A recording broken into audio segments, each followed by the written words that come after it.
The alarm bells rang through Luna Station at exactly 0347 hours. Admiral Jack Harrison jumped out of his bed and ran to the command center. His bare feet hit the cold metal floor as he rushed down the hallway. Something big was happening. When he reached the command center, he saw Lieutenant Amy Rodriguez sitting at her station with headphones on. Her face was white with shock. She looked up when she heard the Admiral coming. "Sir, we have a problem," she said in a shaky voice. "We picked up something strange about 3 hours ago. It's coming from way out in space, really far away." Harrison walked over to the big screen that showed star maps and radio signals. Strange patterns were dancing across it. The patterns looked like nothing he had ever seen before. "What kind of signal is it?" he asked. "That's the weird part, sir. It's using our own radio frequencies, the same ones we used to send into space 50 years ago. But it's coming from a place called Kepler 442. That's over 1,000 light years away from Earth." Dr. Peter Kane walked into the room carrying his tablet. He was the station's expert on alien languages, even though they had never found any aliens before. His gray hair was messy from sleep, but his eyes were wide awake. "Admiral, I've been working on this signal for the past hour," Dr. Kane said. "It's not natural. Someone or something made it. And they're using math that we taught them." Harrison felt his stomach drop. "What do you mean we taught them?" "The signal uses basic math concepts that we broadcast into space decades ago. Whoever sent this learned from us. They studied our old radio and TV shows. They know how we communicate." Captain Lisa Martinez walked in just as Dr. Kane finished speaking. She was the commander of the exploration ship New Horizon. Her uniform was wrinkled because she had been sleeping in her office again. "Did I hear that right?" she asked. "Someone out there has been watching us?" "That's what it looks like," Harrison said. He turned back to Rodriguez. "Can you clean up the signal? Make it clearer?" Rodriguez worked at her controls for several minutes. The room was quiet except for the humming of computers and the strange beeping from space. Finally, the signal became clearer. "Got it, sir. But you're not going to like what I found." The speakers crackled to life. Instead of random beeps, they could now hear a pattern. It was the same pattern over and over again. Dr. Kane listened carefully, then ran to his computer. "It's a distress call," he said after a few minutes. "They're asking for help, and look at this." He showed them his tablet screen. "These are star charts. They're showing us exactly where they are." Harrison studied the charts. The location was exactly where the signal was coming from. Someone was trapped in the Kepler 442 system and they were calling Earth for help. "How is this possible?" Martinez asked. "Our fastest ships can't go that far. How would anyone know to call us?" "Unless they've been watching us for a long time," Harrison said slowly. "Long enough to learn our languages and our technology." The signal played again. This time, Dr. Kane's computer translated parts of it into English. The words appeared on the screen. "Help us, running out of time, they are coming." The room went silent. Everyone stared at the words on the screen. "They?" Rodriguez whispered. "Who are they?" Before anyone could answer, the signal changed. New information was coming through. Dr. Kane worked fast to translate it. "It's coordinates," he said. "Exact coordinates in space. And there's something else. It looks like a countdown timer." The numbers on the screen were going down. 6 days, 14 hours, 23 minutes, 17 seconds. And still counting down. "Sir," Rodriguez said, her voice barely loud enough to hear, "I think they're running out of time." Harrison felt the weight of the moment pressing down on him. Someone or something, far away in space, was asking Earth for help. They had been watching humanity long enough to learn their language, and they were in danger from something they called they. "Get me Director Collins at Earth Defense Command," Harrison ordered. "Right now." Martinez stepped forward. "Admiral, what if this is a trap? What if whoever sent this is trying to trick us?" "Then we need to know that too," Harrison replied. "But if there really are people out there who need our help, we can't just ignore them." Dr. Kane was still working on the signal. "Admiral, there's more coming through. It's technical data, ship designs, star maps, and something else. Tactical information." The main screen lit up with new images. They showed space battles, ships fighting other ships, planets burning, entire star systems going dark. "My God," Martinez whispered. "What happened to them?" The translated message continued to come through. "We are the last survivors of 12 worlds. The destroyers found our home systems. We escaped with what we could save. 47 ships, 200,000 people. Our children are dying. Our ships are breaking down." Harrison felt anger building in his chest. Whoever had sent this message had lost their homes. Their entire civilizations were gone. They were refugees running from something terrible. "There's more," Dr. Kane said. "They're telling us about the enemy. They call them the Devourers. They destroy everything. Planets, people, entire star systems. They turn everything into resources for their fleet." New images appeared on the screen. They showed massive ships, dark and twisted. The ships looked like they were alive but made of metal and technology. They moved through space like a swarm of insects. "According to this data," Dr. Kane continued, "the Devourers have destroyed 17 different civilizations over the past 1,000 years, and now they're chasing these refugees." Rodriguez looked up from her station. "Sir, there's something else. After they finish with the refugee ships, the data shows their next target." She put a new star chart on the main screen. It showed a path through space from the Kepler 442 system to another system. A system that everyone in the room recognized immediately. "Earth," Harrison said quietly. The room was silent again. The countdown timer kept going down. 6 days, 12 hours, 45 minutes, 3 seconds. Harrison made his decision. "Rodriguez, send a message back. Tell them we received their call for help. Tell them Earth is coming." He turned to Martinez. "Lisa, how fast can you get the New Horizon ready for a long journey?" "Give me 6 hours," she replied. "You have 4. Dr. Kane, I want everything we know about these Devourers ready for the Defense Command meeting. If we're going to help these people, we need to know what we're fighting." As the team rushed to prepare, the alien signal continued to play. Somewhere far away in space, desperate people were counting down their final hours. They had reached out across the galaxy to ask for help from a species they had watched grow up from a distance. They had called Earth, and Earth was going to answer. The countdown continued.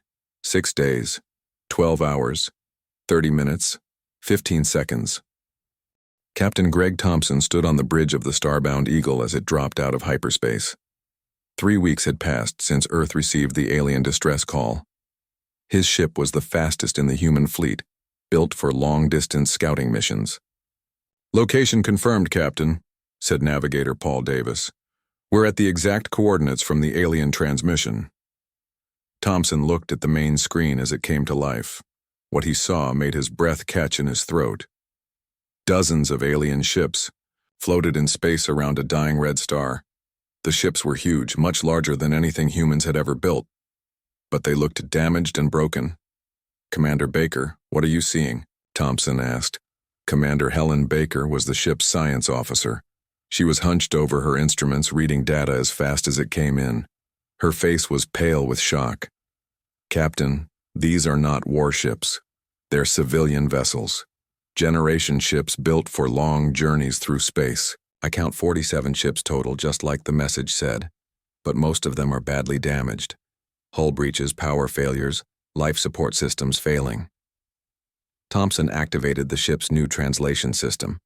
Earth's best scientists had worked around the clock to build it based on the mathematical patterns from the distress call.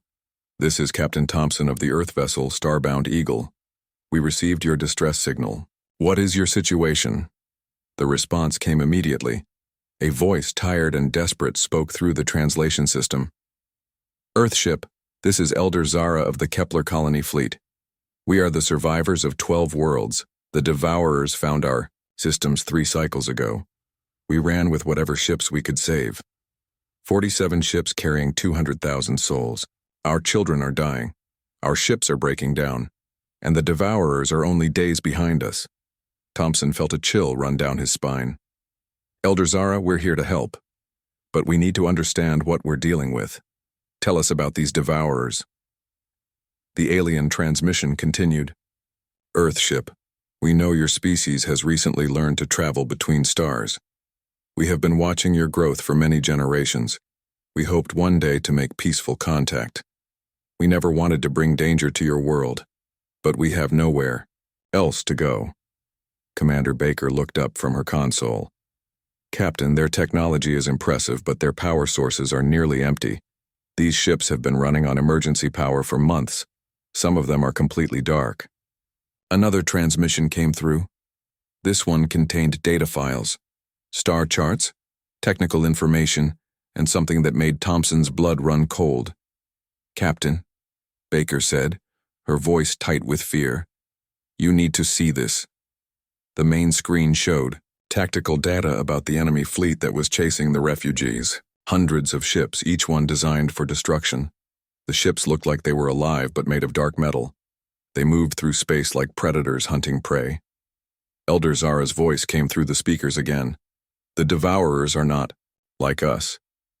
They are not alive in the way we understand life. They are machines with intelligence but no souls. They consume everything.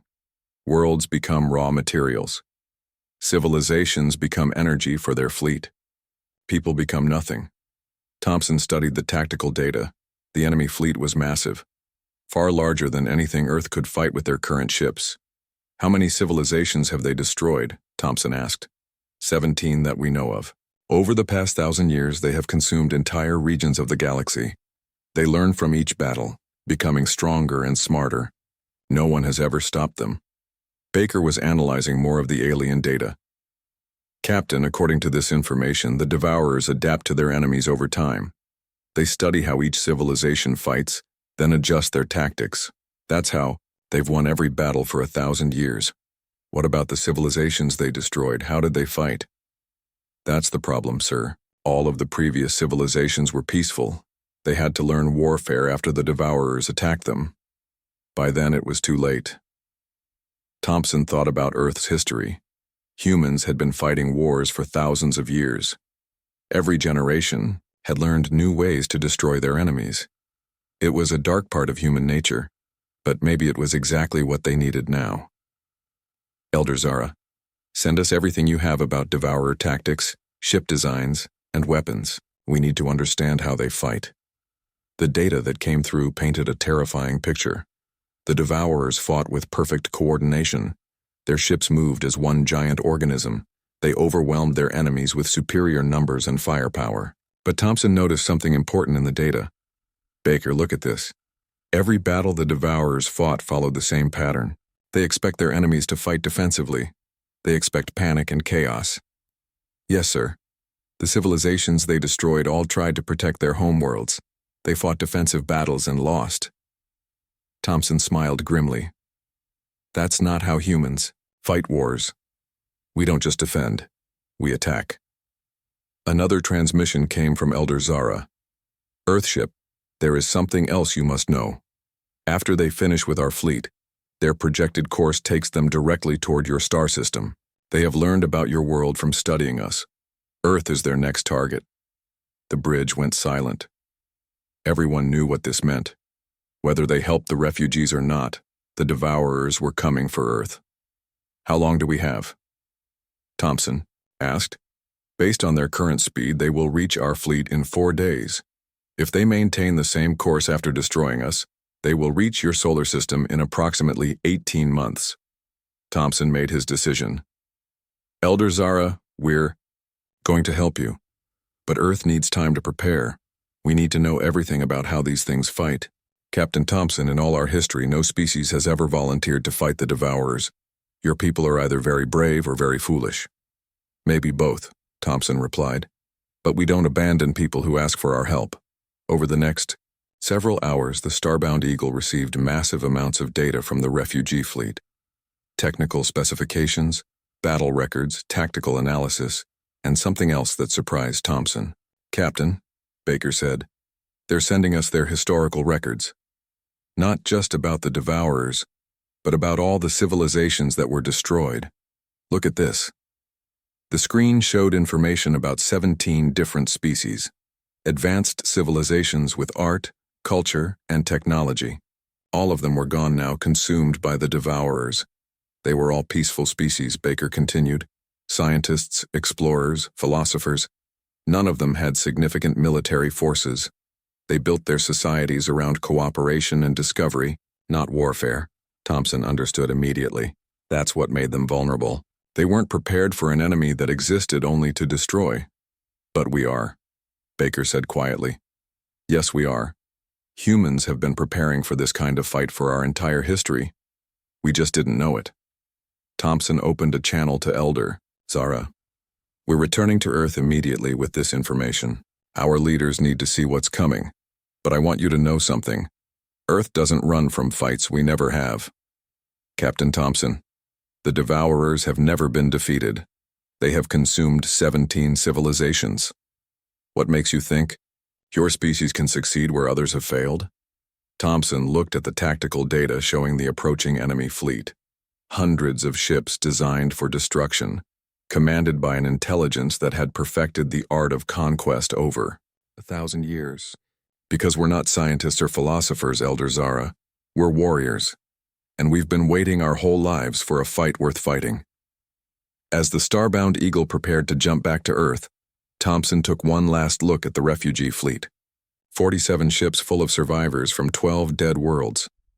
Behind them, death was coming in the form of the Devourer fleet. But ahead of them was Earth. And Earth was about to show the galaxy what happened when someone threatened the innocent. Under human protection, the underground meeting room in Geneva was packed with the most powerful people on Earth. Presidents, prime ministers, generals, and admirals sat around a massive table. They had been meeting for 18 hours straight.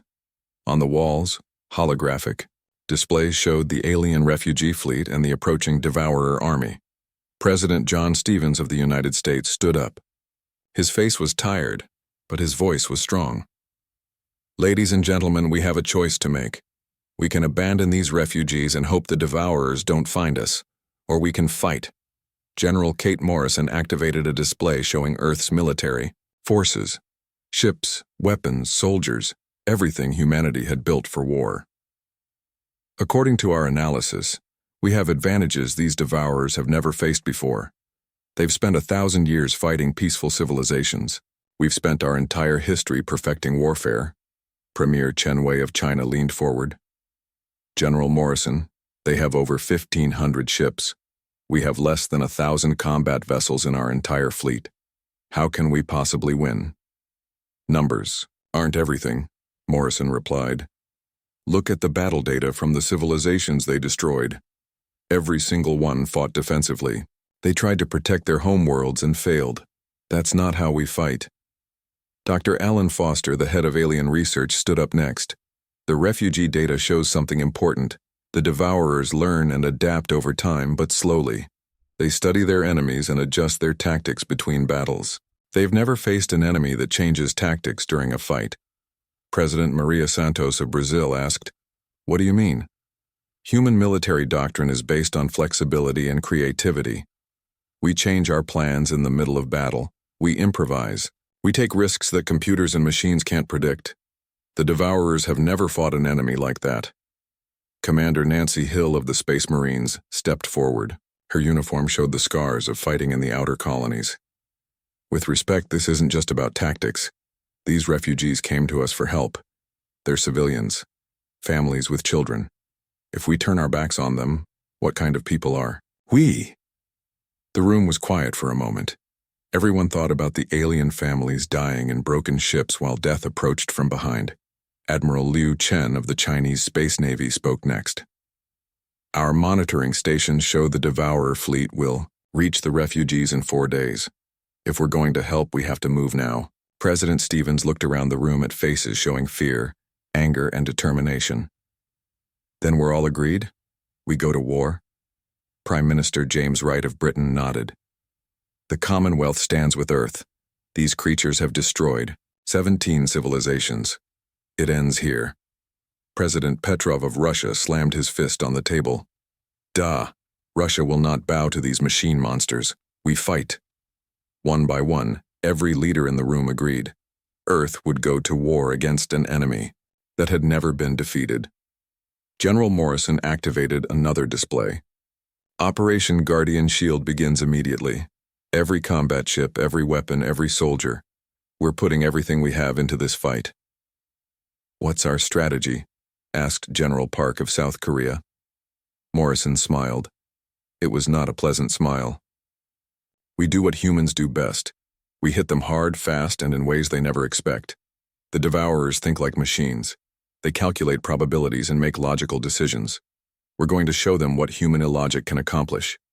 Over the next 3 days, the largest military mobilization in human history took place. Warships from every nation on Earth gathered at the staging area near Pluto. The American Pacific Fleet, the European Defense Force, the Russian Star Navy, the Chinese Expeditionary Fleet, and dozens of smaller national forces. Captain Bobby Turner stood on the bridge of his destroyer Swift Strike, watching the massive fleet form up around him. He had never seen so many human warships in one place. Over 800 combat vessels, from massive battleships to small patrol boats. "This is incredible," said his weapons officer, Lieutenant Carroll Dean. "Look at all of them." Turner nodded. Every ship carried the best weapons humanity could build: plasma cannons, nuclear missiles, railguns, and experimental energy weapons. But more importantly, every ship carried something the Devourers had never faced: human crews trained for war. Admiral Harrison's flagship Vengeance was the largest ship in the fleet. On its bridge, he met with his senior commanders for the final briefing. "The plan is simple," Harrison said. "We jump into the battle zone and place ourselves between the Devourer fleet and the refugees. We make them come through us to get to the civilians." Captain Martinez, now serving as Fleet Tactical Coordinator, pointed to the battle display. "Sir, intelligence suggests the Devourers will try to overwhelm us with superior numbers. They'll charge straight at us expecting us to break and run." "That's exactly what we want them to think," Harrison replied. "Let them come. They're about to learn that humans don't break easily." Dr. Kane was monitoring communications from the refugee fleet. "Admiral, Elder Zara is asking if there's anything her people can do to help. Their ships are damaged, but some still have working weapons. Tell her we appreciate the offer, but this is our fight now. Her job is to keep her people safe while we deal with the Devourers." On Earth, billions of people watched news broadcasts showing the fleet preparing for battle. In schools, children drew pictures of spaceships fighting monsters. In churches, people prayed for the brave men and women heading into battle. In military bases, old veterans who were too old to fight wished they could go with them. President Stevens addressed the world from the White House. "Today, humanity faces its greatest test, not just as Americans or Chinese or Russians, but as human beings. We fight not just for Earth, but for the right of peaceful people everywhere to exist, without fear." Back in space, the fleet made its final preparations. Admiral Harrison opened a channel to all ships. "Attention all vessels. In a few hours, we jump into battle against an enemy that has never been defeated. They've destroyed 17 civilizations, over 1,000 years. They think they know everything about warfare." He paused, looking at the display showing hundreds of human warships ready for battle. "They're wrong. They've never fought humans before. They've never faced a species that was born for war. They've never encountered an enemy that fights not just to survive, but to protect others." The fleet began moving toward the jump point. Engines flared as hundreds of ships accelerated together. Today we show the galaxy what happens when someone threatens the innocent under human protection. Today we prove that some fights are worth having, no matter the odds. As the first ships entered hyperspace, messages poured in from the refugee fleet. Elder Zara's voice came through clearly. "Earth fleet, no species has ever stood against the Devourers for others. You honor the memory of all who have fallen to these monsters." Admiral Harrison watched the last ships disappear into hyperspace. Soon they would face an enemy that had conquered a significant portion of the galaxy. But they were not going as conquerors or explorers. They were going as protectors. And that made all the difference. Admiral Harrison stood on the bridge of the flagship Vengeance as the human fleet dropped out of hyperspace. 847 warships from every nation on Earth appeared in space between the Devourer fleet and the alien refugees. "My God," whispered Captain Martinez. There are so many of them. The Devourer fleet filled the space ahead of them. Over 1,500 ships, all dark and twisted looking. They moved with perfect coordination, like a single giant organism. Their ships were huge, covered with weapons, and they radiated an aura of death. All ships, this is Admiral Harrison, he announced to the fleet. Today we face an enemy that has destroyed civilizations for 1,000 years. They expect us to run, to hide, to beg for mercy like their previous victims. They're about to learn that humanity doesn't know the meaning of surrender. Behind the human fleet, the alien refugee ships watched in amazement. Elder Zara opened a communication channel. Earth fleet, you came. We did not dare to hope. We promised we would, Harrison replied. Today you see what human promises mean. The Devourer fleet began to move forward. Their ships formed into attack, formations that had conquered 17 civilizations.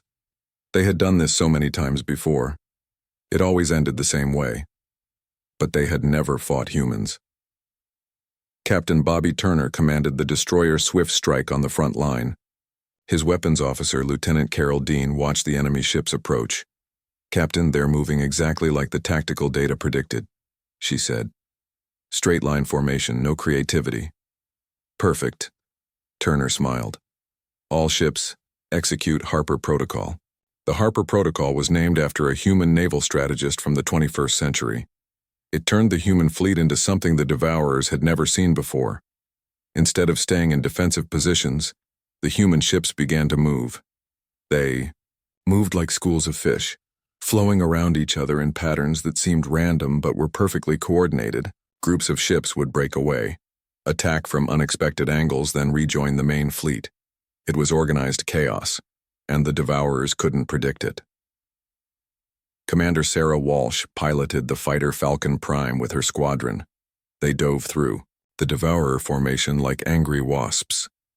This is Falcon Prime to all fighters, she called out. These things move like robots. Let's show them what unpredictability looks like. The human fighters swarmed through the enemy ranks.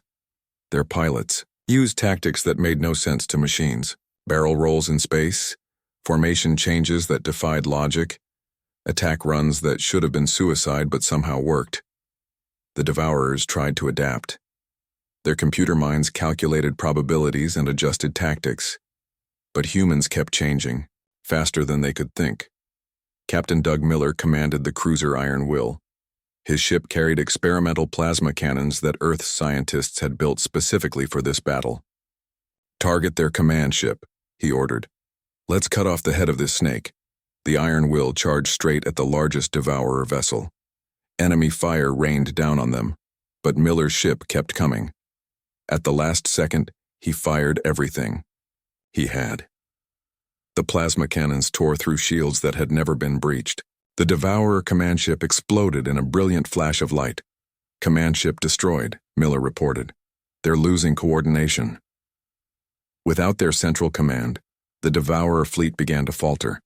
Their perfect formations broke apart. Ships collided with each other as they tried to adjust to new orders that never came. Admiral Harrison watched the battle unfold on his tactical display. The human fleet was taking damage, but they were giving much worse than they got. All ships, press the attack, he ordered. Don't give them time to reorganize. The battle raged for 6 hours, but the outcome was clear within the first hour. The Devourers had faced peaceful civilizations that had to learn warfare after being attacked. They had never fought a species that had spent thousands of years perfecting the art of war. Captain Laura Brooks commanded the battleship Freedom. Her ship was surrounded by enemy vessels, but she didn't panic.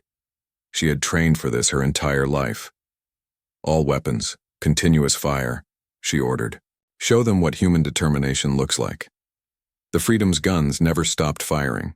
When the main cannons overheated, the crew switched to missiles. When the missiles ran low, they used railguns. The ship fought like a cornered animal, and the Devourers couldn't understand it.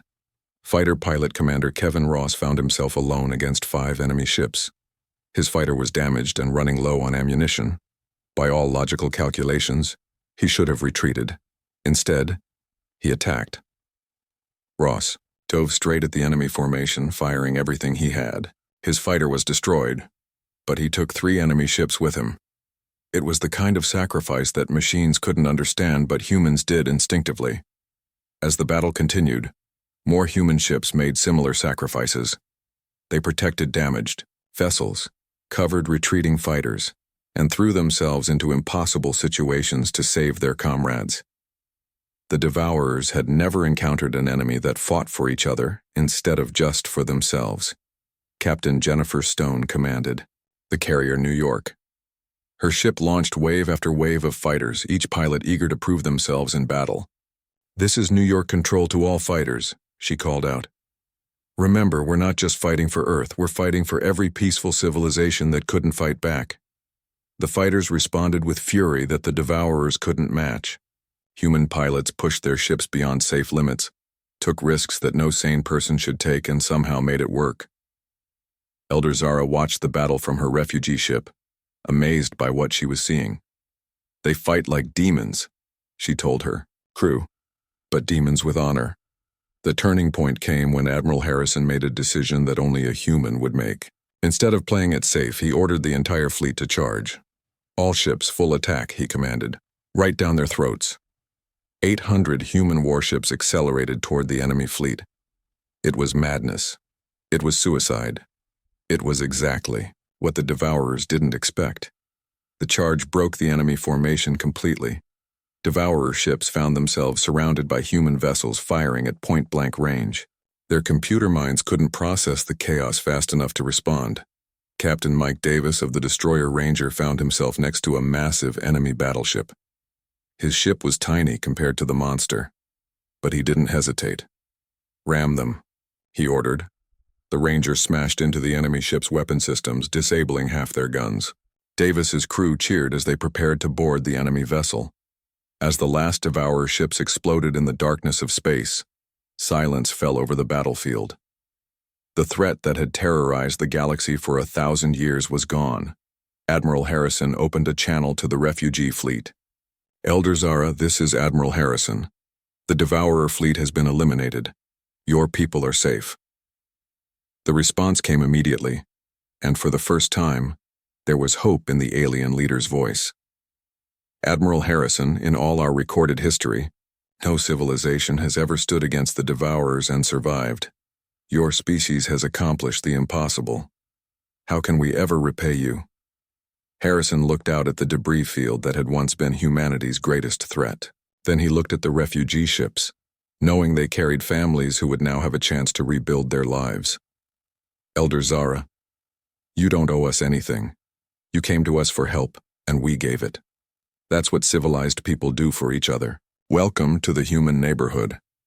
As rescue operations began and the refugees started repairing their ships, word spread across the galaxy through hidden communication networks. Humanity had arrived on the galactic stage not as conquerors, but as protectors. The species that had perfected warfare had used that knowledge to defend the innocent.